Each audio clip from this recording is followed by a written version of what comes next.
Cuando se calma el bullicio de la ciudad y se van apagando las luces de la casa, se enciende la luz del entendimiento.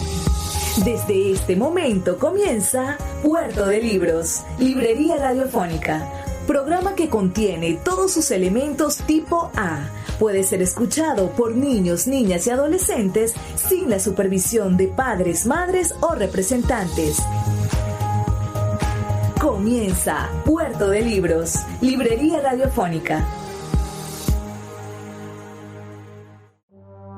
Este programa llega a ustedes con el apoyo de Puerto de Libros, Librería de Autor. Consulta todas nuestras ofertas en nuestras redes sociales @Puerto de Libros. Sultana del Lago Editores, empresa zuliana de servicios editoriales. Conviértete en autor. Contáctalos en su página web sultanadelago.com.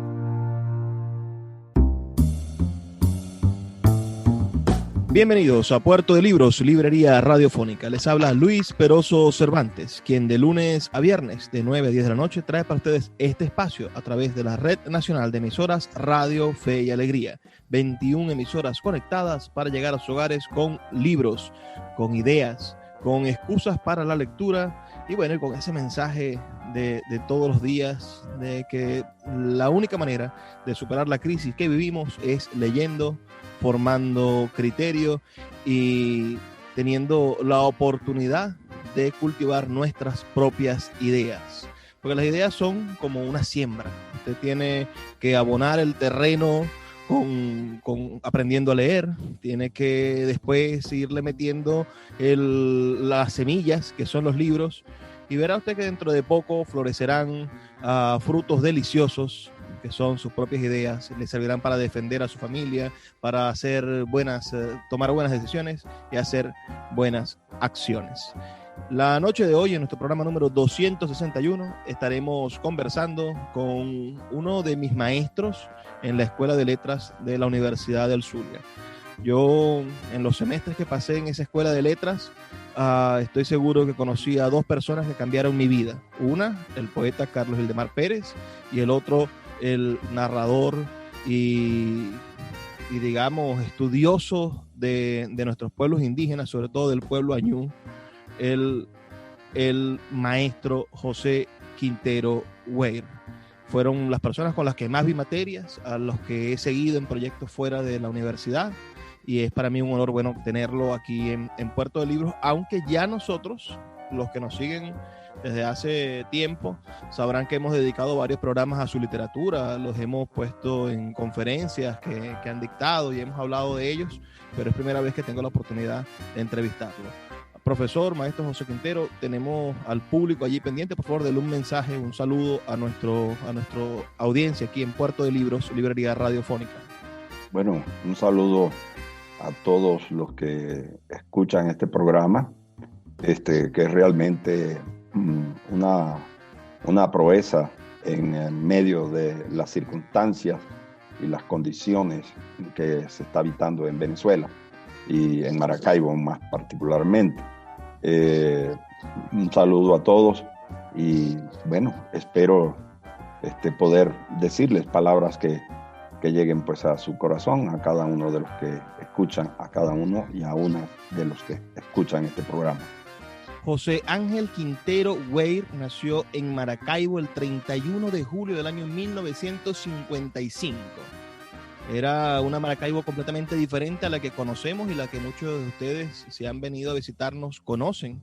El profesor José Quintero nació en lo que eran las afueras de Maracaibo, vivía en eso que ahora está, bueno, poblado, en esta hiperciudad gigantesca, extensísima, llena de barrios, uno anudado al otro. Pero en ese momento, salir del barrio donde usted vivía, de su sector, era casi hacer un viaje. Decía su papá, si usted, como bien nos ha contado, que cuando venían al centro de la ciudad decían, voy para Maracaibo. Háblenos de esa infancia casi rural, pero a las afueras de la ciudad, que después consumió como ciudad todos esos caseríos, esos sectores que eran desprovistos del bien del gobierno. Por ahí no pasaban los políticos haciendo promesas porque no había muchos votos que recoger. Cuéntenos de eso, profesor. Bueno, sí, yo nací en lo que llaman ahora, bueno, desde entonces se llamaba así, pero estaba así a las afueras de la ciudad, era prácticamente lo que decían el monte, pues era monte. Y era un monte fundamentalmente de cardones y cujíes. Ese era el paisaje, eran cardonales, eran cujíes y eran también un árbol que daba un fruto, el cotoperis. Había mucho árbol de cotoperis y de mamones. Y por supuesto también habían cabujiles y matas de mango, árboles de mango. Esa zona se llama Cañada Honda. Era una zona a donde solamente había un autobús, no recuerdo, un autobús que era de madera. Ese autobús era el único que llegaba allí y llegaba un poco más arriba, porque después se fundó el barrio La Pastora, pero nosotros vivíamos más arriba que donde lo que llaman el Pedregal. Vivíamos muy cerca de un lugar que se convirtió, se hizo muy famoso porque era donde iban a tirar la seguridad, la seguridad nacional, sus muertos, ¿no? Los que asesinaban la dictadura, los lanzaban en esa zona que llaman la Cibucara. Todo eso era monte, era monte, y lo que habían eran pequeños atos. De hecho, mi abuelo tenía un hato que es ahora donde está en los terrenos donde está ahora la urbanización Altos de la Banega, así se llamaba el hato, Altos de la Banega. Entonces era una zona así rural, y había ese solo autobús de madera y lo conducía, me recuerdo, un señor que lo llamaban el Perrito, que vino siendo, era un gran compositor de gaitas, que tenía fundó en el Saladillo un grupo gaitero en donde mi abuelo tocaba el furro y mi abuelo José Quintero tocaba el furro, pero lo expulsaron del grupo porque un día le metió el furro por la cabeza a uno que estaba allí molestando, un borracho que estaba molestando, y mi abuelo le puso entonces el Perrito lo sacó. No me acuerdo el nombre del perrito, no lo recuerdo. Ahorita me viene a la seguro, porque Hábleme, me pasa eso, que de pronto se me olvida un nombre. Hábleme de... Pero decía que ese autobús era el único que llegaba hasta allá y bajaba hasta Maracaibo, pues llegaba hasta la redoma del Puente España, que así se llamaba y que así era una redoma, hasta donde llegaba ese autobús. Y estaba ahí el mercado de las playitas, o estaban las playitas, y después de las playitas ya venía el malecón, pues, ¿no? Era una ciudad totalmente distinta, y por supuesto nosotros éramos del monte, pues, éramos del monte. Hábleme de su juventud, profesor. Hablamos de que usted en 1965 tenía 10 años, en 1970, comenzando la década de los 70, ya usted tiene 15 años y es un joven promisorio en el sentido en el que ha estudiado su bachillerato, está ya, y allí comienzan a acercarse a usted las ideas políticas. La guerrilla está en pleno combate en los años 60 y en los años 70 decide bajar a las ciudades y empezar a formar cuadros, empezar a buscar jóvenes. Usted conoce en esa época a los movimientos guerrilleros y comienza a ser un pequeño o joven de esos movimientos de los guerrilleros urbanos, y por eso tengo entendido que comienza a estudiar ingeniería en vez de estudiar literatura o estudiar otras cosas. Lo mandan a estudiar desde el movimiento político, lo mandan a estudiar ingeniería porque ahí era que había que hacer la revolución en ingeniería. Cuénteme cómo comienza usted con ese mundo de la política, de la insurrección, la necesidad del cambio de producir un cambio, ¿cómo le llegó a sus manos? ¿Cómo hicieron para conocer, o cómo hizo José Quintero Weir para conocer ese mundo?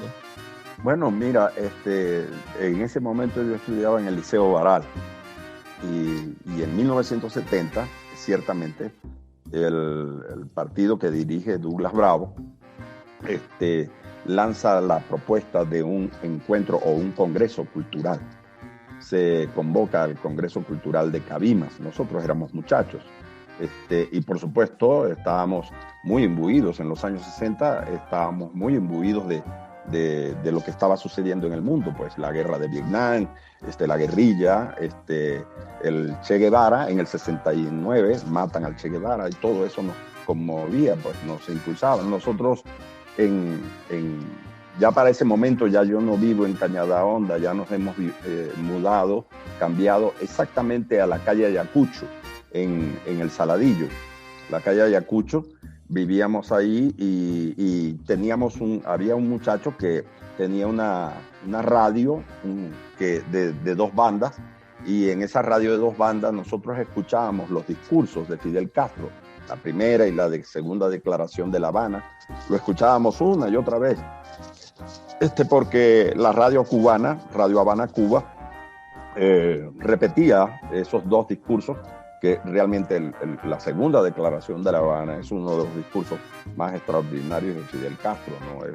A nosotros nos conmovió y nos dio muchas ideas. Pero además, en esa misma calle, bajando, casi llegando a la calle Ciencias, vivió unos hermanos que también eran guerrilleros, eran los hermanos Botín y Marín. Ambos murieron, Federico y Rafael. Y ellos, por supuesto, nos decían cosas, conversábamos, en fin, pues, ¿no? Estos Botín y Marín hicieron 2 operaciones bien impactantes en Venezuela, ¿no? Primero, ellos fueron los que secuestraron a las hijas de Renio Tolina, el locutor de televisión, y posteriormente secuestraron un avión y se lo llevaron para Cuba. Todo eso nos conmovía y todo eso nos movía. Pero en el 70... Escuchas Puerto de Libros con el poeta Luis Peroso Cervantes. Síguenos en Twitter e Instagram como @Librería Radio. My dad works in B2B marketing. He came by my school for career day and said he was a big ROAS man. Then he told everyone how much he loved calculating his return on ad spend. My friends still laugh at me to this day. Not everyone gets B2B, but with LinkedIn, you'll be able to reach people who do. Get a $100 credit on your next ad campaign. Go to linkedin.com/results to claim your credit. That's linkedin.com/results. Terms and conditions apply. LinkedIn, the place to be, to be. No busques más. Infinity Network te ofrece la mejor opción para conectar tu casa o lugar de trabajo a la internet hiperveloz. La internet del futuro que puedes disfrutar ahora. Desde $25 mensuales podrás disfrutar de 50 megas por segundo para que navegues a la ultra velocidad. Somos Infinity Network. Síguenos en las redes sociales @mifibra óptica o en nuestra página web www.mifibraoptica.com. El poeta Luis Peroso Cervantes le acompaña en Puerto de Libros, Librería Radiofónica, por Radio Fe y Alegría, con todas las voces.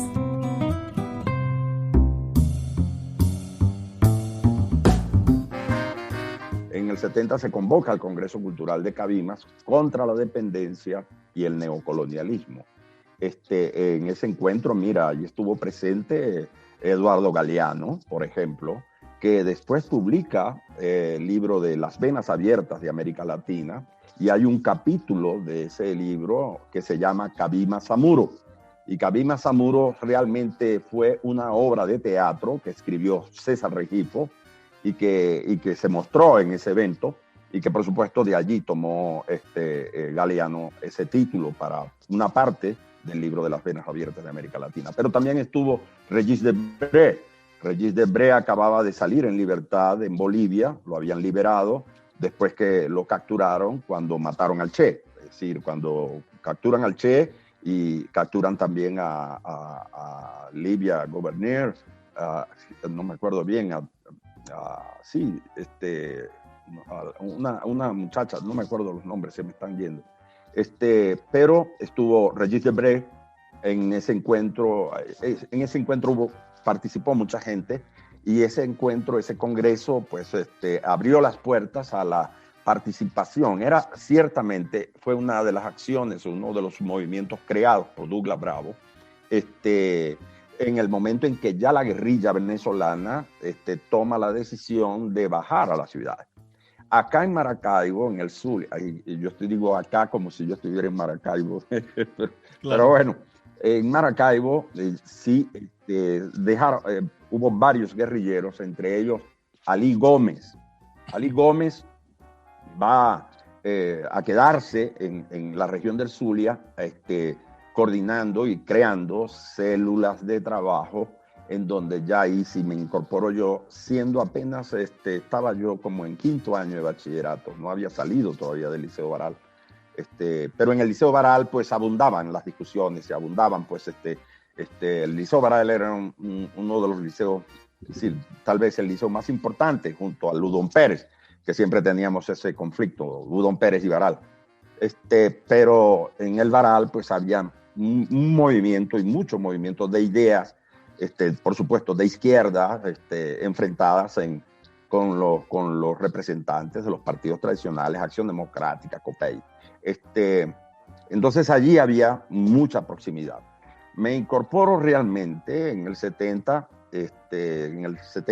por la participación que tuve, asistí pues a todos los debates que pude en Cabimas durante ese encuentro, y posteriormente ya entro en relación a partir de esta relación con este compañero Ali Gómez. Ali Gómez fue un guerrillero que terminó muriendo en Nicaragua, combatiendo contra la Contra, porque ya habían triunfado la revolución en contra de Somoza.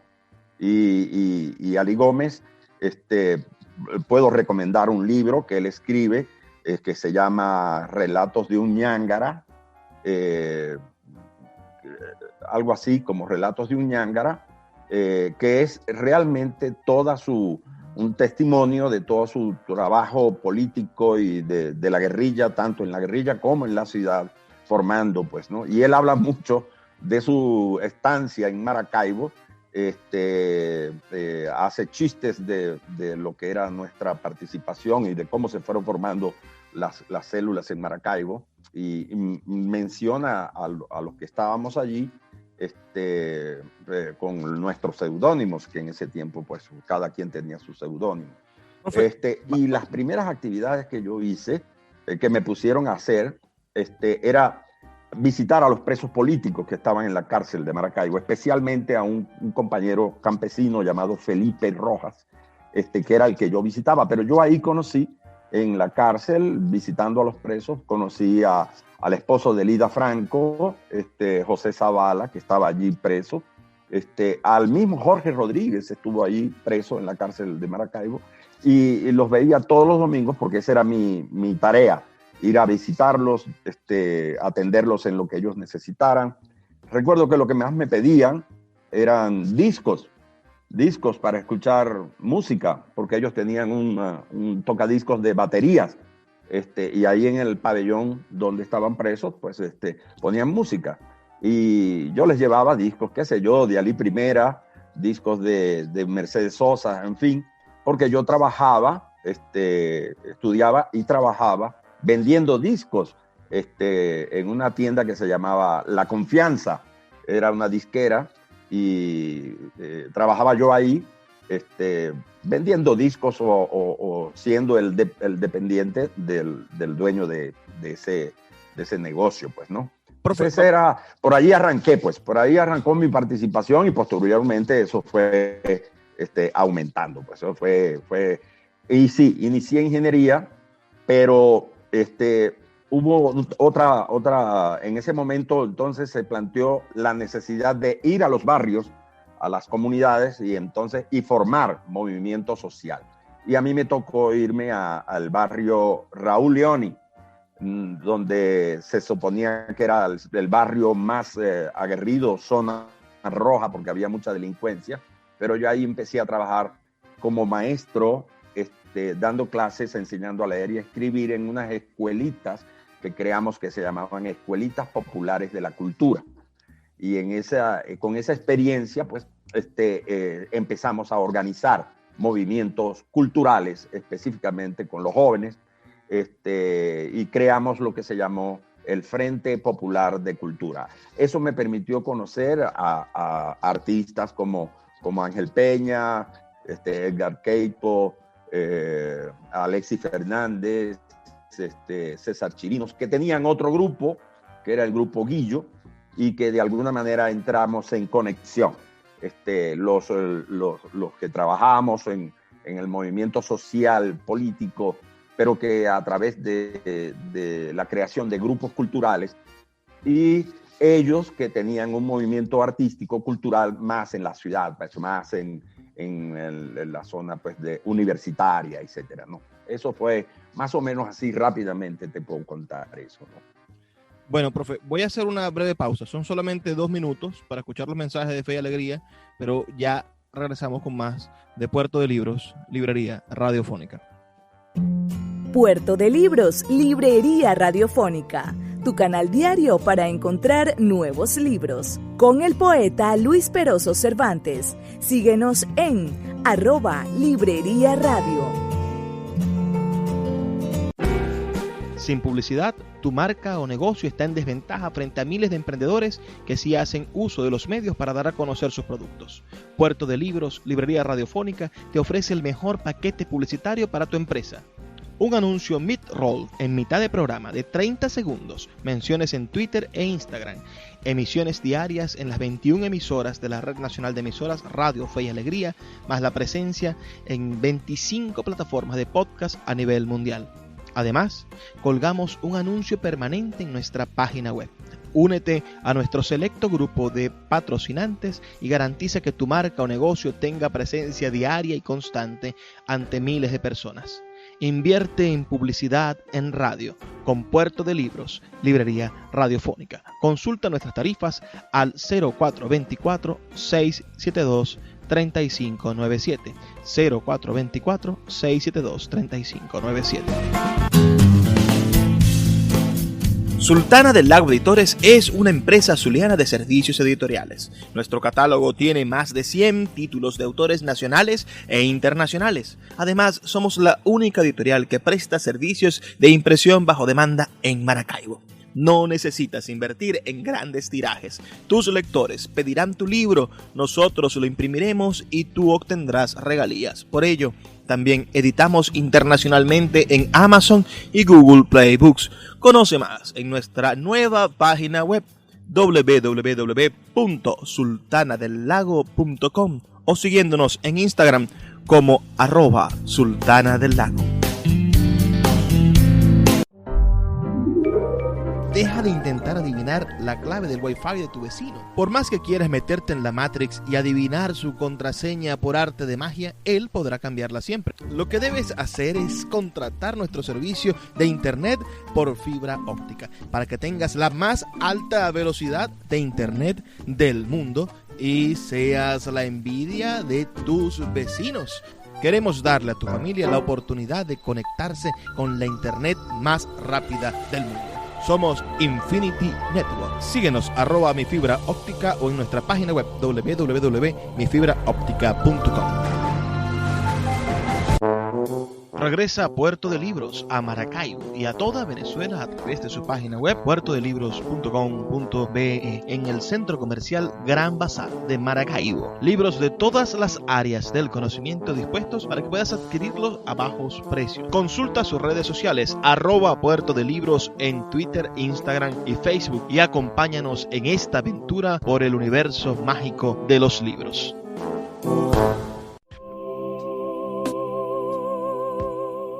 Si te gusta nuestro programa, puedes apoyarlo con un pequeño aporte mensual de $2.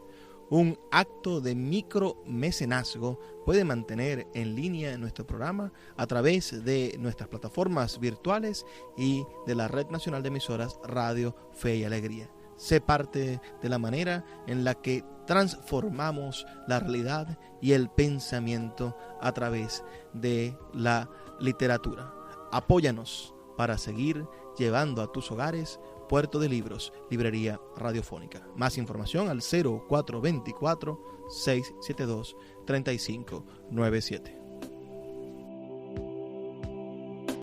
Want to teach your kids financial literacy, but not sure where to start? Greenlight can help. With Greenlight, parents can keep an eye on kids' spending and saving, while kids and teens use a card of their own to build money confidence. As a parent, you can send instant money transfers, set up chores, automate allowance, and more. It's a convenient way to run your household, customized to your family's needs, and the easy way to raise financially smart kids. Get started with Greenlight today and get your first month free at greenlight.com/Spotify.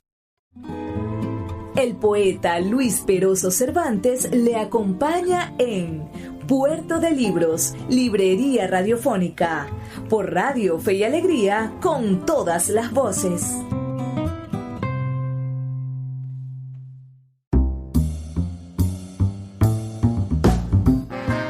Seguimos en Puerto de Libros, librería radiofónica. Estamos con el profesor universitario José Ángel Quintero Weir, quien además ha sido un gerente cultural de nuestra ciudad, no solamente desde la parte oficial, cuando le tocó ser secretario de Cultura, sino de la verdadera gerencia, que es ese trabajo de uñas, de estar en la comunidad, de rescatar y de transformar desde espacios independientes, desde espacios autónomos, y esa palabra es muy importante para hablar de José Quintero Weir, desde espacios autónomos, bueno, generar cambios.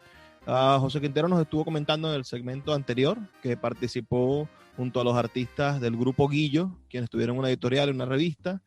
Después ese Grupo Guillo se transformó brevemente en el Taller de Telémaco, un poco más político, y finalmente en los años 80 casi el mismo grupo de personas, pero más grande, generaron el movimiento de los poderes creadores del pueblo Aquiles Nazoa, donde también estuvo el maestro José Quintero Weir llevando a las comunidades, bueno, la esperanza y al mismo tiempo la idea de la transformación del ser humano desde la cultura y desde la política.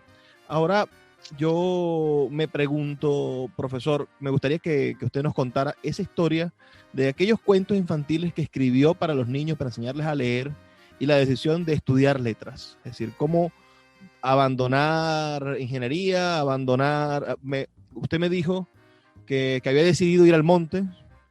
Cuéntenos ese momento. ¿Cuándo José Quintero Weir dice, bueno, voy a aprovechar estos textos que tengo aquí y me voy a hacer licenciado en letras? Bueno, mira, lo de escribir, yo no tenía pensado ser escritor, de verdad, nunca me lo planteé. Si me preguntaban de niño qué vas a hacer cuando seas grande, pues yo lo que menos dije fue escritor. O escribir cuentos y novelas, ¿no? Eso surge precisamente como parte del proceso que iniciamos en ese tiempo, en los años 70, de meternos en las comunidades pobres de las ciudades para formar movimiento social. Y digamos, la estrategia que yo apliqué era la de las escuelitas, ¿no? Porque generalmente las mamás salían a trabajar, los niños que no tenían escuela, quedaban así como decimos realengos. Entonces yo planteé que yo podía atender a los niños, enseñarlos a leer y escribir, y las madres me los enviaban y me pagaban $1 a la semana. Cada una de ellas me pagaba $1 a la semana.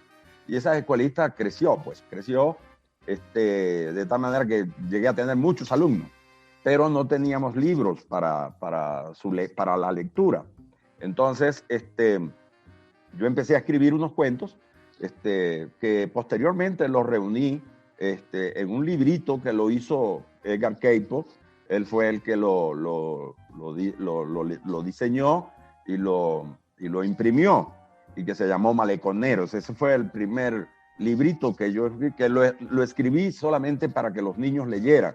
No lo escribí con la intención ni siquiera de publicarlo. Cuando los imprimíamos en bateas, en bastidores, con stencil, y hacíamos la cantidad de cuentecitos que se necesitaban para que los niños leyeran. O sea que son libros serigrafiados. Luego vino Queipo y Sí, los serigrafiábamos ahí con los mismos niños. y lo reproducíamos para que ellos leyeran. Pero luego Edgar Cayce fue el que agarró los cuentos con unos dibujos que hizo un niño que se llamaba Víctor Martos. Ese sí no se me olvida. Víctor Martos se hizo los dibujos, las ilustraciones, un niño, y Cayce los montó y los armó como un librito editado por el Frente Popular de Cultura, y ese fue el primer librito que yo publiqué, pero que no fue elaborado o creado con esa intencionalidad, pues, ¿no? Luego, más adelante, yo seguí escribiendo, pues entonces me dio por seguir escribiendo y escribí un cuento. Ya para ese momento ya yo me he casado con Marisela. Estamos viviendo en el barrio Nueva Independencia, en un rancho de tablas que vivíamos allí, y pensábamos empezar a construir una casita, pues. Entonces, yo trabajaba, en ese momento era de obrero en una empresa que se llamaba Unite. Era una suplidora de la industria petrolera, de válvulas de industrias petroleras. Yo ahí era obrero. Entonces ahí me pagaban 25 bolívares diarios, no se me olvida. Y hice un cuento dedicado a quien en ese momento era el padre de Tito Núñez. Lo llamaban el viejo conde. Era un señor ya mayor, estaba ciego y había sido marino. Y la tarea que le habían dejado cuando quedó ciego era cuidar un barco que estaba anclado. Entonces yo escribí un cuento que se llamaba El viejo conde y el barco anclado. Y Marisela me hizo meterlo en un concurso de cuentos de la Dirección de Cultura de la Universidad del Zulia y ganamos el premio. Entonces, al ganar el premio, pues entonces dije, bueno, la cosa es en serio. Yo me quiero empecé a tomar en contarle serio a lo de nuestra escribir. audiencia, quiero detenerlo, profe, para contarle a nuestra audiencia ese amor prodigioso que tiene usted con su esposa. Yo no he visto una mirada tan noble y de tanta entrega y pasión como la que usted le ofrece a su amada esposa y con la que ella le devuelve, porque es como si se conociesen desde niños, y el matrimonio solamente hubiese sido un paso más para permanecer la vida juntos, ¿no? Es decir, esa trampa que hicieron para estar todo el tiempo juntos. Yo siempre lo celebro y me alegra muchísimo cada vez que los he visto juntos, y espero que muy pronto vuelvan otra vez a estar juntos. Puede ser que ahorita por la pandemia han estado separados casi un año. Y está en su novela. Un año completo. Hay una novela suya que a mí me encanta, Bandido, donde el protagonista es un niño, ¿no? Uh-huh. Y este niño está enamorado de una muchachita, y yo cada vez que veo la manera en la que el niño está enamorado de la muchachita, yo digo, este es el amor de José Quintero con su esposa Marisela. Profe. Bueno, sí, con Marisela ya vamos para el medio siglo. Profe, cuéntenos entonces cómo decide estudiar letras.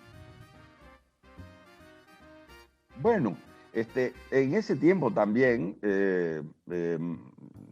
un gran amigo, eterno amigo y compadre, porque es el padrino de mi hija, Enrique Arenas Capielo. Él me visitaba mucho, ¿no? Y conversábamos, y él me corregía, me decía cosas sobre la literatura. Entonces yo entendí que eso de escribir tenía su seriedad, tenía su profundidad.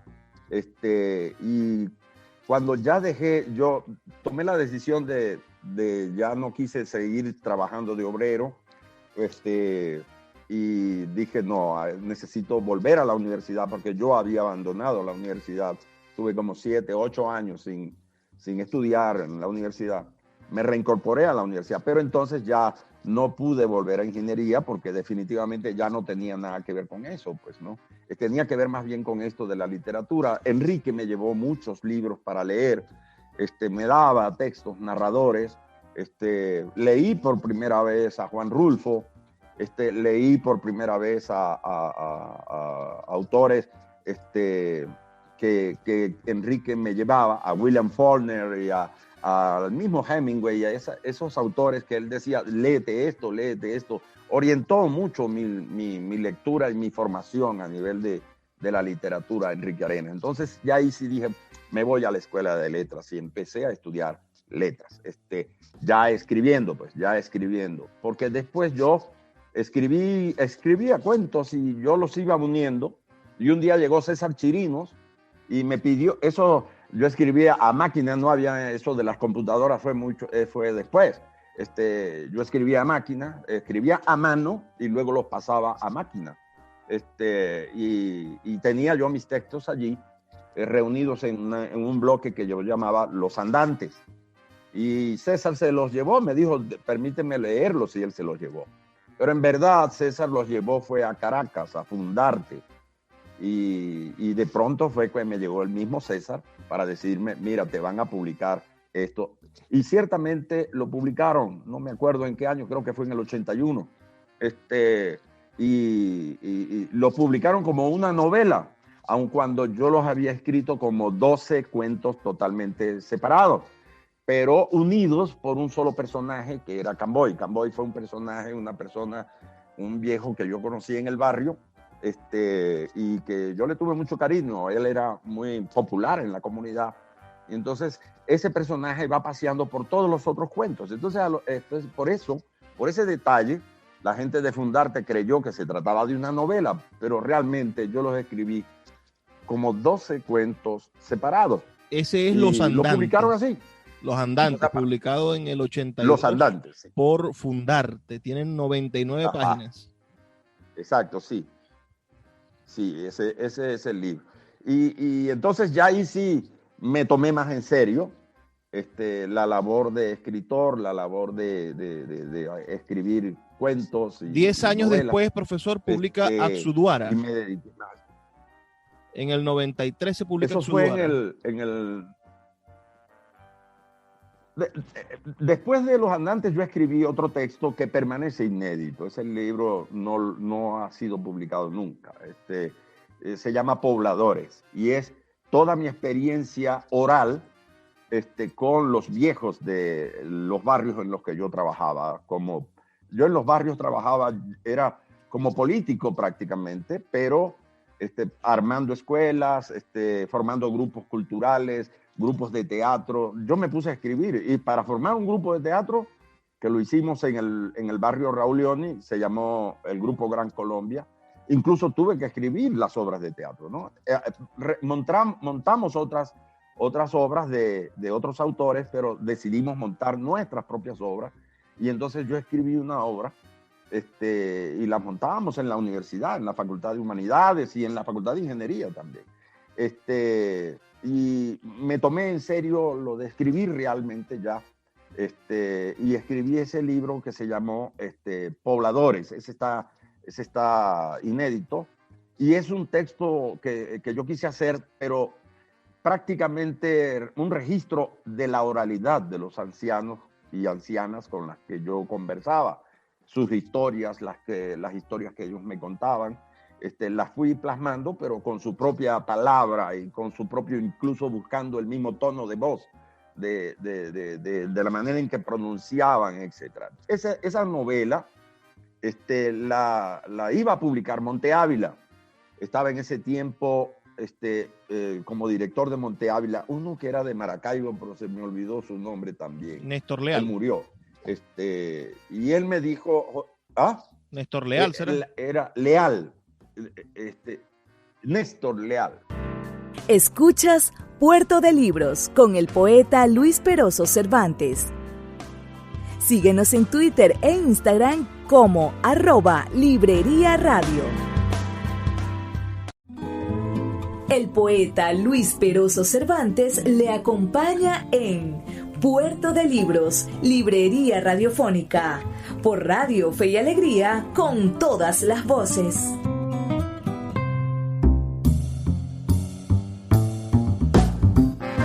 Néstor Leal, así era. Y Néstor Leal me dijo, mira, José, lo vamos a publicar, pero lo vamos a publicar como un texto de antropología. Y yo le dije, no, eso no es un texto de antropología. esa es una novela.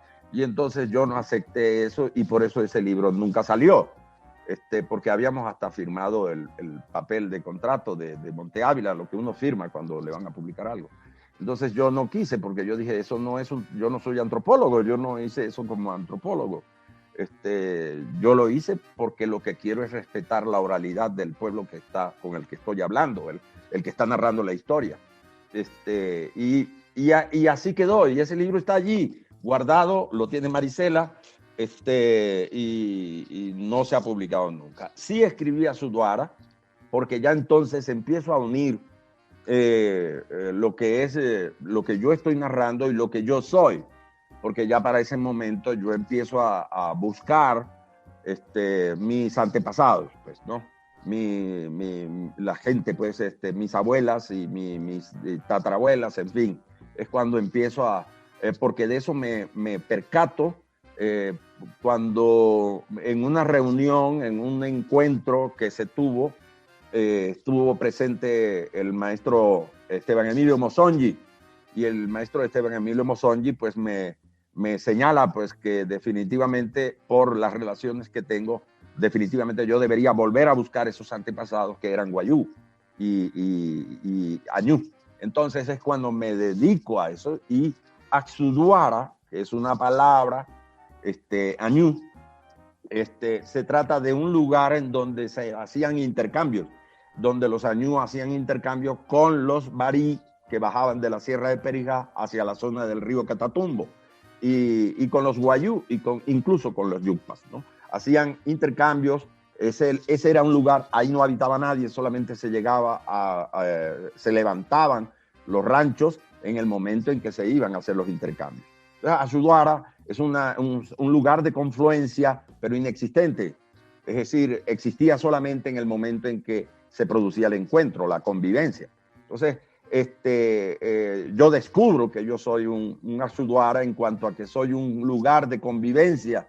En mi cuerpo y mi memoria se convierte en un lugar de convivencia de unos antepasados y unas gentes que son las que estoy conociendo, unos ancianos con los que estoy trabajando, tanto en los barrios como en la comunidad de la Laguna de Sinamaica, con la que me entro más en relación y empiezo a descubrir quién soy.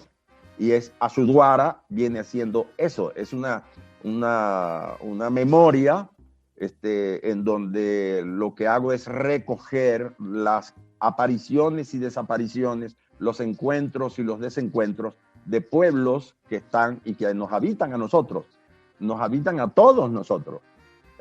Como diría o como dijo alguna vez ese sí, un antropólogo brasileño, Darcy Ribeiro, todos somos indios, excepto aquellos que dicen que no son. Entonces, eso yo lo he asumido y lo escribo allí en Azuara. Azuara la envié yo al premio Miguel Otero Silva, que daba Planeta, y no ganamos. Me recuerdo que en esa oportunidad ganó una compañera de Oriente, no me acuerdo su nombre, Dios mío, se me están olvidando. Creo que es Milagros Mata Gil. Ella ganó, pero esa, Milagros Mata Gil, ella ganó ahí el premio, pero a mí me dieron la nominación, y que el premio era la publicación, la edición de la novela. Y lo publicó Planeta, pero eso fue como en el 91. En el 93. Bandido es ya, por ahí. Qué bueno que me corrijas porque se me van las fechas, se me va la hora. En 1994, al año siguiente, publica usted Arostomba, que es otra novela bastante interesante, y donde el protagonista es un indígena que va a un congreso de especialistas en lenguas indígenas, en asuntos indígenas, a corregir las barbaridades que están diciendo. ¿Cómo nace esa novela? Sí, bueno, esa novela es dedicada a Manuel Arostomba. Manuel Arostomba fue un barí del cual nos hicimos muy amigos de él y de su familia y de la comunidad a la que pertenecía, que es la comunidad Bacubbarí. En la comunidad Bacubbarí yo escuché muchas historias de los ancianos contándome todo lo que fue o todo lo que ha sido su lucha por la defensa de sus territorios y específicamente contra las compañías petroleras. que en ese tiempo estaban, en los años, a comienzos del siglo, estaban invadiendo pues territorio barí buscando petróleo. Toda esa historia me la contaron y es lo que está allí. Ahora, Manuel es un luchador contemporáneo que ciertamente llega a la Facultad de Ciencias. Eso yo lo narro allí y es real. Pues eso es una cosa que sucedió. Se está dando un encuentro. Manuel llega a ese encuentro. Se llamaba así, Problemática de los Pueblos Indígenas en el Zulia. Así se llamó el encuentro que se estaba efectuando en la Facultad Experimental de Ciencias. Y Manuel llegó ese día buscando apoyo para una lucha porque un hacendado de nombre Rincón, apellido Rincón, porque venía siendo primo hermano de la que en ese momento era rectora de la universidad, que era Imelda Rincón de Maldonado, o vicerrectora académica. Y era vicerrectora, después fue rectora. Pero ella era prima hermana de él. Y entonces Manuel llegó a denunciar lo que estaba pasando con este hacendado. Nosotros nos metimos allí y por supuesto también se dio la discusión de que efectivamente allí quienes estaban hablando y quienes decían cosas no estaban diciendo todo lo que era, pues. Y llegó Manuel porque él llegó a la ciudad y preguntó cómo llegar a la universidad, porque tenían ese problema y querían buscar apoyo, solidaridad de los estudiantes, en fin. Entonces le dijeron, no, tienes que ir a la universidad, ahí están esos estudiantes que sí te pueden ayudar. Entonces llegó y lo acompañamos ciertamente en esa lucha, publicando un remitido. Esto es importante. Un remitido que redactamos señalando con nombre y apellido al hacendado que les había tumbado sus siembras, que les tumbó sus plátanos, etcétera, para ampliar él sus potreros, siendo que esa era tierra de este grupo barí, el señor Rincón y lo publicamos porque Enrique Arenas le pidió a cada profesor un aporte para pagar nosotros en Panorama la publicación de ese remitido.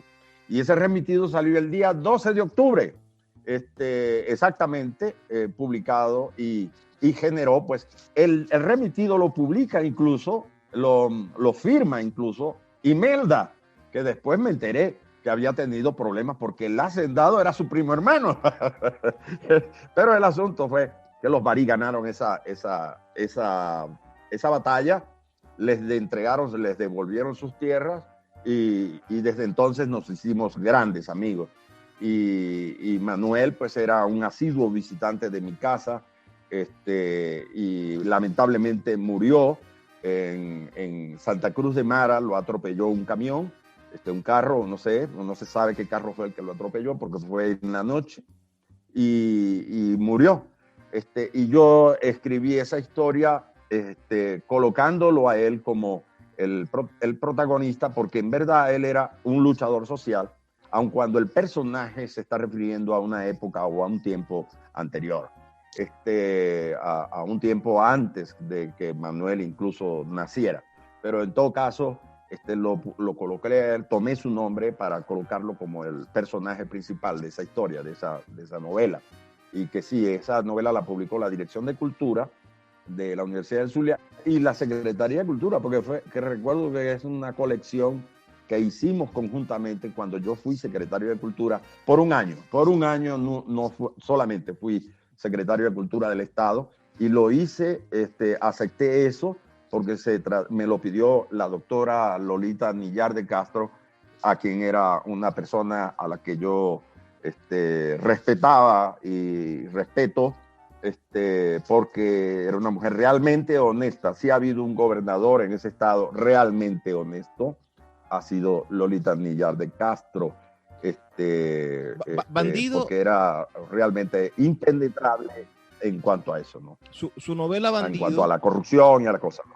Por eso yo acepté eso, ¿no? Su novela Bandido, que la narra un niño, es una novela también donde está presente el mundo de los indígenas, pero en este caso son como una especie de descendientes de los Añú que han perdido parte de su espacio indígena por sumarse a la sociedad, pero esta sociedad los mantiene viviendo a las afueras de la sociedad, y todo esto se ve a través de los ojos de un niño. ¿Por qué escribe Bandido? ¿Qué hay detrás de esa hermosa novela que, por cierto, nos deja con el corazón roto al final? Muchas personas creo que la gente debería leerlo, porque es una pieza llena de ternura, pero al mismo tiempo llena de una realidad social profunda. Bueno, es que al momento en que los indígenas, especialmente, particularmente los guayú, empiezan a perder pues, el control sobre su territorio, se van adaptando y resolviendo su problemática a partir del contrabando.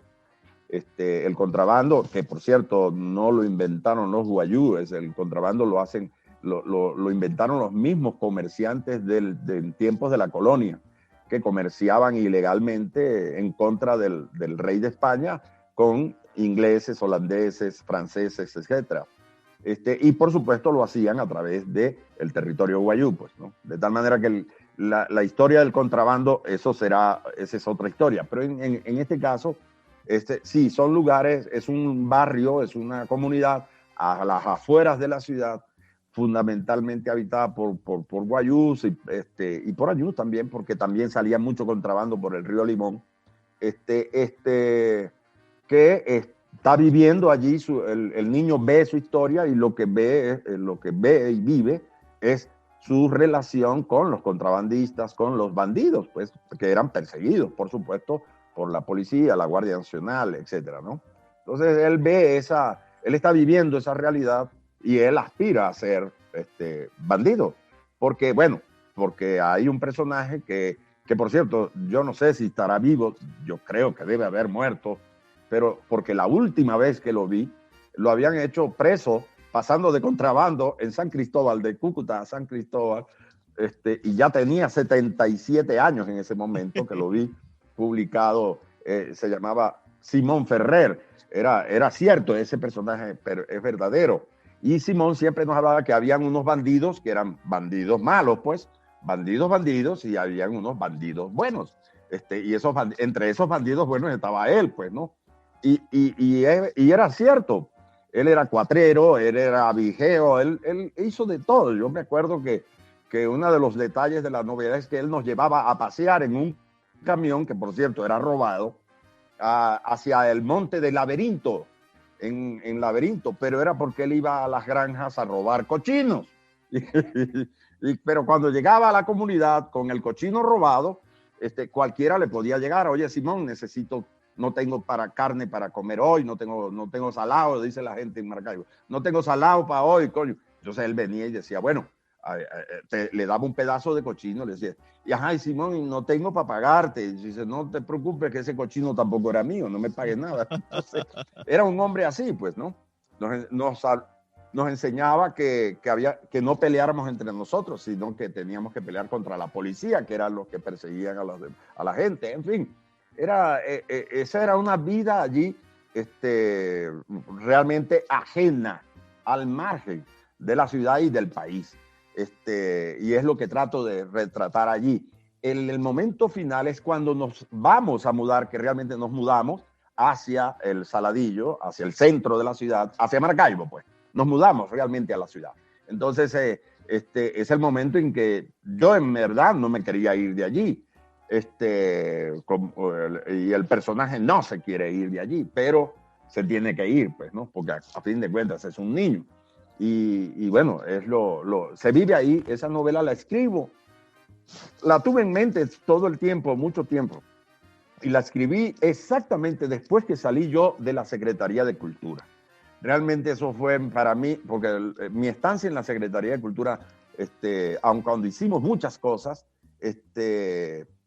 no fue muy agradable, pues, ¿no? Y no lo volvería a hacer nunca. Pero al mismo tiempo hicimos cosas. Y una manera de hacer catarsis mía después que salí yo de ese cargo, fue precisamente escribir esa novela. Y la escribí, te puedo decir que la escribí en una semana, pues. En una semana escribí todo. Y lo escribí a mano. En mi casa reposan todos los cuadernos y libretas en donde yo escribo. Aquí ando en México y ya llené tres cuadernos de pura escritura, porque escribo a mano. Vamos a hacer una pausa, profe. Paso. Porque el tiempo de este programa ya se ha terminado. Pero vamos a seguir con esta entrevista el día de mañana. Nosotros vamos a continuar grabándola, pero ustedes van a seguir escuchándola el día de mañana por aquí, por nuestra red nacional de emisoras Radio Fe y Alegría. Por favor, déjenos sus comentarios al 0424-672-3597 con nuestras redes sociales @Librería Radio en Twitter y en Instagram. Nos escuchamos el día de mañana. Por favor, sean felices, lean poesía.